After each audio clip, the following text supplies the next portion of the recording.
और हम कहना चाहते हैं vote for India, vote for India, vote for India, vote for India, vote for India. जी हाँ दोस्तों, इस बार हम और मोदी जी इंडिया के लिए वोट मांग रहे हैं। तो इसमें कौन सी नई बड़ी बात है? मोदी जी तो हमेशा वोट मांगते रहते हैं। बड़ी बात यह है कि मोदी जी हमेशा वोट बीजेपी के लिए मांगते रहते हैं, इस बार इंडिया के लिए वोट मांग रहे हैं। आपको शायद समझ में ना आया हो, चलिए मैं आपको समझाता हूं कि मामला क्या है। जय हिंद दोस्तों, मैं हूं गौस और आप देख रहे हैं रिदा टाइम्स।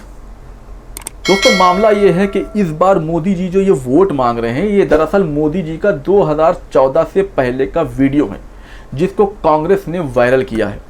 क्योंकि राहुल गांधी ने एक गठबंधन तैयार किया है 26 छोटे बड़े पार्टियों को मिला करके, जिसका नाम रखा है उन्होंने इंडिया। और जब राहुल गांधी ने इस गठबंधन का नाम इंडिया रखा और कांग्रेस ने मोदी जी का ये वीडियो चला दिया, तो बीजेपी के लीडरों के मानो तन बदन में आग लग गई हो और वो बौखला गए। उन्होंने फौरन आनन फानन में अनर्गल आलाप शुरू कर दिया और अपनी आईटी सेल को एक्टिव कर दिया कि जाओ इस इंडिया के खिलाफ जितनी बुराई फैला सको फैलाओ।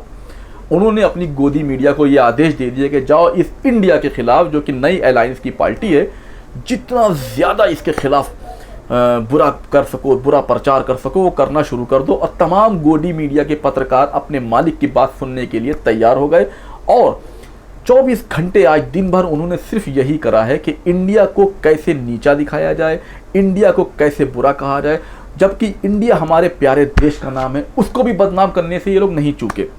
अगर यही काम किसी और ने किया होता तो उस पर अब तक के राष्ट्रद्रोह लग चुका होता। लेकिन चूंकि ये गोदी मीडिया है, मोदी जी की वफादार है और अपने मालिक की बात को मानना है, इसलिए इन पर कोई भी इस तरह का इल्ज़ाम न लगा, ना ही कोई इनके ऊपर FIR या मुकदमा दर्ज हुआ। ये दिन भर आज इंडिया को कहते रहे। हालांकि ये कह रहे थे उनको, जो राहुल गांधी ने नई पार्टी बनाई है, लेकिन ये लफ्ज़ तो इंडिया है जो हमारे देश का है, उसको बराबर ये टारगेट करते रहे। दोस्तों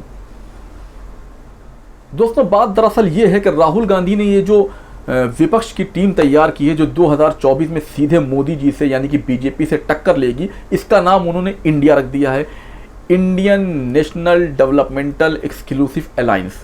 और जब ये नाम रखा और कांग्रेस ने बीजेपी का पुराना वाला, मोदी जी का पुराना वाला ये क्लिप चला दिया, इस क्लिप से बीजेपी वाले इतना परेशान हो गए कि आनन फाना में कुतर्क तक पे उतर आए। आप पहले बीजेपी का, मोदी जी का ये वीडियो देखिए, फिर आगे की बात करते हैं। कहना चाहते हैं vote for India, vote for India. भाइयों बहनों, मैं बोलता हूं, आप पीछे बोलना वोट फॉर इंडिया, बोलेंगे? आपको बोलना है वोट फॉर इंडिया, बोलेंगे? वंशवाद से मुक्ति के लिए जरा पूरी ताकत से बोलिए, वंशवाद से मुक्ति के लिए वोट फॉर इंडिया, भाई भतीजेवाद से मुक्ति के लिए वोट फॉर इंडिया, भ्रष्टाचार से मुक्ति के लिए वोट फॉर इंडिया। तो देखा वीडियो दोस्तों, बीजेपी पहले से ही कुछ ज्यादा ही परेशान है इस बार, क्योंकि वो 10 सालों से तकरीबन सत्ता में है और उसने ऐसा कोई काम नहीं किया है जो देश के हित में रहा हो। उसने कोई देश के हित के काम नहीं किए हैं जो कि वो करने के लिए आई थी। उसने कहा था अच्छे दिन आने वाले हैं, ना अच्छे दिन आए दोस्तों। अच्छे दिन हालांकि बीजेपी के आए, 15 लाख नहीं मिले, स्मार्ट सिटीज़ नहीं बनी, कुछ भी ऐसे काम नहीं हुए हैं जिससे वो इस बार जनता के बीच आए और वोट मांग सके। वो जनता का सामना नहीं कर पा रहे हैं, इसीलिए उनके पास ले देकर अब एक मोरा यानी कि एक हरबा बचा है UCC का, यानी कि यूनिफॉर्म सिविल कोड।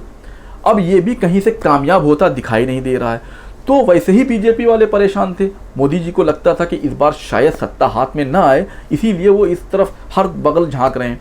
और ऐसे में राहुल गांधी ने इतनी बड़ी चोट दे दी कि उन्होंने सीधे सीधे इंडिया वर्सेस बीजेपी कर दिया। और राहुल गांधी ने यह कहा भी कि जो जो इंडिया से टकराता है वो चकनाचूर हो जाता है, वो हार जाता है। देखिए राहुल गांधी ने क्या कहा, एक छोटा सा वीडियो देख लीजिए, उसके बाद बाकी बात करते हैं।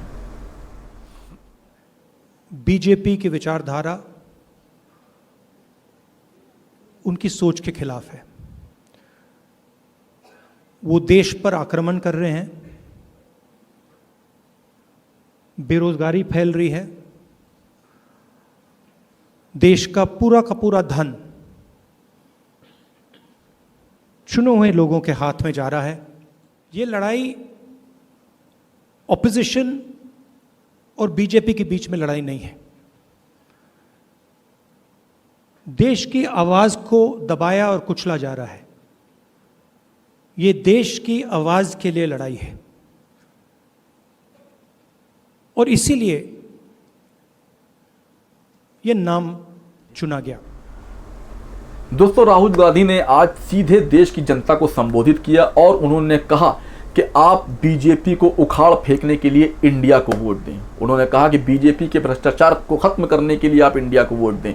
बीजेपी ने जो महंगाई फैला रखी है, जो देश में नफरत बो रखी है, इसको उखाड़ फेंकने के लिए आप इंडिया को वोट दें। इस स्पीच को, इस भाषण को सुनने के बाद बीजेपी वाले चारों खाने चित नजर आए और उनका मीडिया सेल और उनका गोदी मीडिया वो अपने काम में लगा रहा। हालांकि देश वाले अब जान चुके हैं कि कौन किसका पालतू है और कौन किसके कहने पर भौंकता है। दोस्तों, इस जो गठबंधन तैयार हुआ, इसमें एक बात देखने में ये नजर आती है, हालांकि इसका कोई दावा अभी नहीं किया गया, लेकिन देखने में ऐसा नजर आता है कि तमाम नेता राहुल गांधी के झंडे के नीचे खड़े हो गए हैं। वे राहुल गांधी को पीएम कैंडिडेट के तौर पे लाना चाहते हैं। ममता बनर्जी ने तो आवर फेवरेट राहुल कहकर के संबोधित किया और उन्होंने कहा कि हम सब राहुल के साथ हैं। यानी कि ऐसा लगता है कि जैसे राहुल गांधी को विपक्ष अपना पीएम कैंडिडेट मान चुका है। दोस्तों, इसी बीच थोड़ा सा हंसी मजाक का माहौल भी हुआ। आप तो जानते हैं लालू यादव जी को, वो जहां भी जाते हैं हंसाते जरूर हैं। मंच पे भी शुरू हो गए। उन्होंने कहा राहुल गांधी तुम शादी कर लो, शादी कर लोगे तो तुम जीत भी जाओगे और हम सबको कम से कम बारात में चलने का मौका मिलेगा। तो लोग थोड़ा सा माहौल में हंसी और खुशनुमा पन छा गया। हालांकि ये एक मजाक था और मजाक तक ही खत्म हो गया। बीजेपी वाले ऐसे कहाँ चुप रहते हैं कि इंडिया के खिलाफ काम कैसे करें, और इंडिया जो नाम दे दिया है ये बहुत ताकतवर है। बीजेपी के एक नेता हैं हेमंत विश्वकर्मा, उन्होंने फौरन ये ट्वीट करके कह दिया कि हम कभी भारत इंडिया था ही नहीं, ये तो अंग्रेज़ों को दिया हुआ नाम है, हम तो भारत हैं। इंडिया की लड़ाई भारत से है, इंडिया वर्सेस भारत में वोट होगा और जो जीतेगा वो भारत होगा। तो दोस्तों, राहुल गांधी ने और मोदी ने कमर कस ली 2024 के लिए। 2024 में क्या होगा ये अभी बताना मुश्किल है, लेकिन बीजेपी इस वक्त पीछे की तरफ नजर आ रही है, कमजोर है, क्योंकि उसके पास करने को कहने को कुछ नहीं है, क्योंकि जनता ने उसको दो अटेम्प्ट्स दिए हैं और दोनों ही बार में जनता को कोई खास राहत उससे मिली नहीं है। और राहुल गांधी जो हैं वो आत्मविश्वास से लबरेज हैं। अब देखना यह है कि जीत किसकी होगी। हम तो यही चाहेंगे कि जीत देशवासियों की हो। तो ये थी छोटी सी पेशकश। अगली वीडियो में फिर मिलेंगे, जब तक के लिए दीजिए मुझे इजाज़त। लेकिन एक बात याद रखिएगा कि मेरे चैनल को सब्सक्राइब ज़रूर कर लीजिएगा, क्योंकि जब आप सब्सक्राइब करेंगे तभी मेरी हर वीडियो आप तक पहुँचेगी।